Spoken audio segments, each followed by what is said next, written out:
नमस्कार, मैं नेहा स्वागत करती हूँ आपका न्यूज़ रांची मेल में। और इस वक्त मैं मौजूद हूँ चैम्बर भवन में, जहाँ पे चैम्बर भवन की इलेक्शन की तैयारियाँ जो है लगातार चल रही है।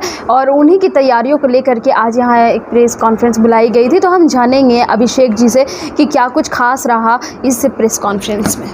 हाँ, धन्यवाद नेहा। तो आज की जो हमारी प्रेस कॉन्फ्रेंस थी, ये हमारे चुनाव पदाधिकारियों ने बुलाई थी और हमारी एक्सिक्यूटिव बॉडी ने चुनाव पदाधिकारी को मनोनीत किया है, जो श्री ललित केडिया जी हैं और पवन शर्मा जी हैं जी। और उसमें ये उद्घोषणा की गई कि आगे का इलेक्शंस का जो होगा कैसे होगा और किस किस डेट को होगा। तो 11 से 13 तारीख तक नॉमिनेशन फाइल करने की डेट है, 14 को नॉमिनेशन रिटर्न लेने की डेट है, 22 तारीख को हमारी एजीएम होगी, 23 को पेरीफेरी में इलेक्शंस होंगे और 24 को हमारे रांची में इलेक्शन होंगे, जो कि मोराबादी फुटबॉल ग्राउंड में होगा। और इलेक्शंस के रिज़ल्ट भी उसी 24 तारीख को ही सेम डे इवनिंग में आ जाएंगे या रात तक आ जाएंगे। जी। प्रशासन व्यवस्था इस बार कैसी रहेगी सर? क्या कुछ आपने अपील किया प्रशासन से? देखो, प्रशासन हमेशा जो हमें हेल्प करती है और जो हमारा चैम्बर है 1960 में बना है और आज 2023 है, तो लगभग 63-60 के होने को है। तो हर एक साल ये इलेक्शंस होते हैं और हमें जो भी ज़रूरत होती है तो we ask them, they help अस।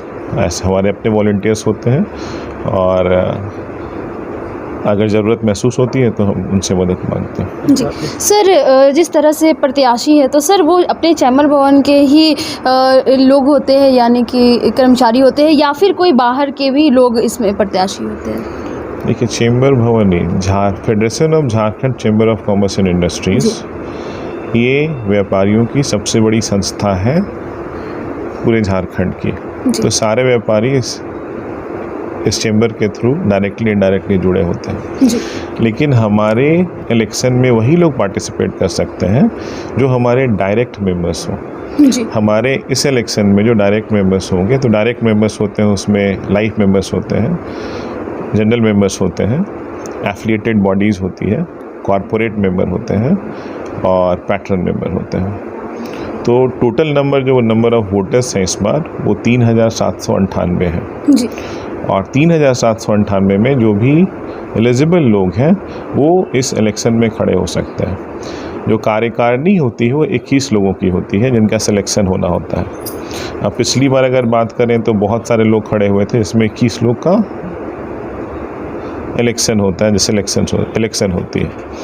और जितने भी लोग, जैसे अगर इस बार 100 लोग खड़े हों तो उसमें से जो सबसे ज़्यादा 21 जिन लोगों को मत मिलेगा तो वो आपके विनर होते हैं और वो आपके आगे एक्सिक्यूटिव बॉडी में होते हैं। सर क्या कुछ काम होता है इस पे? झारखंड चैम्बर ऑफ कॉमर्स जो संस्था है जिसमें व्यापारी और प्रोफेशनल्स हैं, तो ये जो आपकी व्यापारियों से रिलेटेड और इवन राजस्व समस्या से रिलेटेड जितनी भी प्रॉब्लम्स होती है, हम लोग उसको रिजॉल्व करने की कोशिश करते हैं, एक समन्वय बनाने की कोशिश करते हैं लोगों के बीच में और सरकार के बीच में। जब हमें लगता है कि सरकार की कोई नीति अगर सही नहीं है तो हम सरकार को उसकी तरफ के लिए भी बोलते हैं, और अगर कुछ नीति बहुत अच्छी है तो उसके लिए भी हम बताते हैं। तो एक समन्वय होता है, हमारी एक बहुत बड़ी ताकत है जो ये बताती है कि हाँ क्या सही है, जो हम लोगों को लगता है, जो हमारी टीम को लगता है, जो हमारे एक्सिक्यूटिव्स को लगता है। तो उस हिसाब से हम लोग एक बहुत बड़ा कड़ी का काम करते हैं, लोग और सरकार और बाकी संस्था जहाँ भी हमारा हित हो उसके बीच में। इस बार सर एक नया एक्सपेरिमेंट भी किया जा रहा है इलेक्शन में, 3 अलग अलग जगह पर चुनाव कराए जाएंगे। हाँ, इसके बारे में थोड़ा बताइए।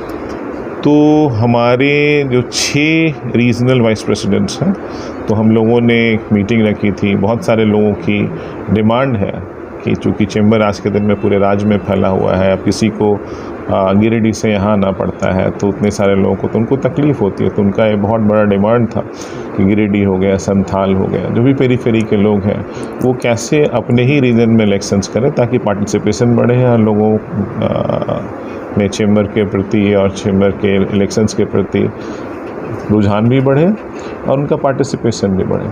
तो इसीलिए इस बार हमारे चुनाव पदाधिकारियों ने कल रीजनल वाइस प्रेसिडेंट से बात करी थी और उसमें 3 रीजनल वाइस प्रेसिडेंट चाहते हैं कि ये चुनाव उनके क्षेत्र में हो।